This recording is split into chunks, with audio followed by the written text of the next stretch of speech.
Iran ने बमबारी कर डाली है। जब आप सो रहे थे भारतीय वक्त के मुताबिक लगभग रात 3 और 4 के बीच ये खबर आती है। हम इंतजार कर रहे थे फुटेज का, लेकिन ये तस्वीरें हमें मिली हैं। ये देखिए, इराक के बॉर्डर पर ईरान ने बमबारी की है।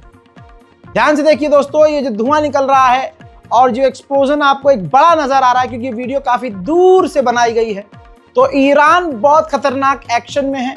हजरात, अभी तक ये जानकारी मिली है कि इराक की तरफ से जो आतंकवादी संगठन ईरान के लिए खतरा थे, ऐसे संगठन जो ईरान के खिलाफ एक्टिव थे और बॉर्डर पर ईरान के लिए खतरा बन रहे थे, ईरान ने, यह इतिहास में पहली बार हुआ है, ईरान हमला तो करता है लेकिन मिसाइल और रॉकेट दागता है, लेकिन फाइटर जेट नहीं उड़ाता। जी हाँ, बिल्कुल सही सुना आपने, ईरान ने फाइटर जेट, जी हाँ, फाइटर जेट से हमला किया है इराक के बॉर्डर के अंदर। जी हाँ, कहा है कि आतंकवादी वहां एक्टिविटी थी, हमें पुख्ता जानकारी थी, जिसके चलते हुए ईरान ने हमला कर दिया है।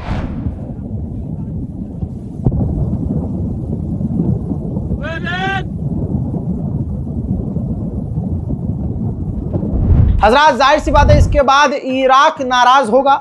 जब तक मैं ये अपडेट दे रहा हूं तब तक ऑफिशियल कोई स्टेटमेंट इराक की तरफ से नहीं आया है, लेकिन आपको बताना चाहूंगा कि इराक के अंदर ऑयल फील्ड पर भी ड्रोन हमला हुआ है। और जाहिर सी बात है ये हमला ईरान नहीं, इराक के अंदर बहुत सारी ऐसी चीजें हो रही हैं जो खतरा महसूस करवा रही हैं। ऑयल फील्ड पर जो हमला हुआ है उसकी तस्वीर दिखाना चाहूंगा।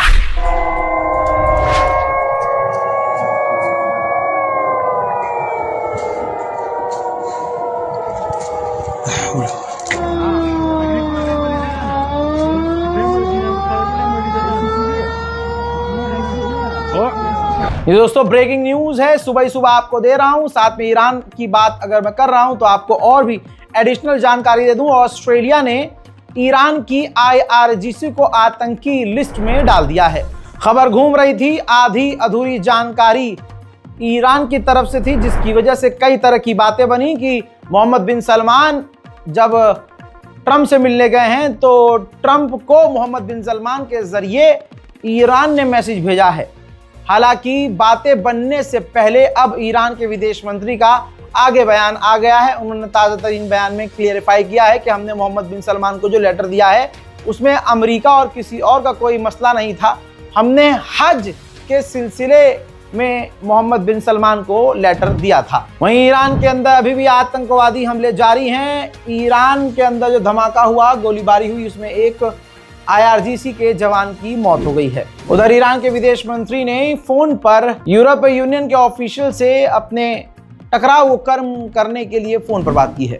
ईरान के supreme leader Ayatollah Syed Ali खामनाई ने बड़ा बयान दिया। उन्होंने कहा कि 12 डेज वॉर में अमेरिका इजराइल बिना शक हमसे हारे हैं।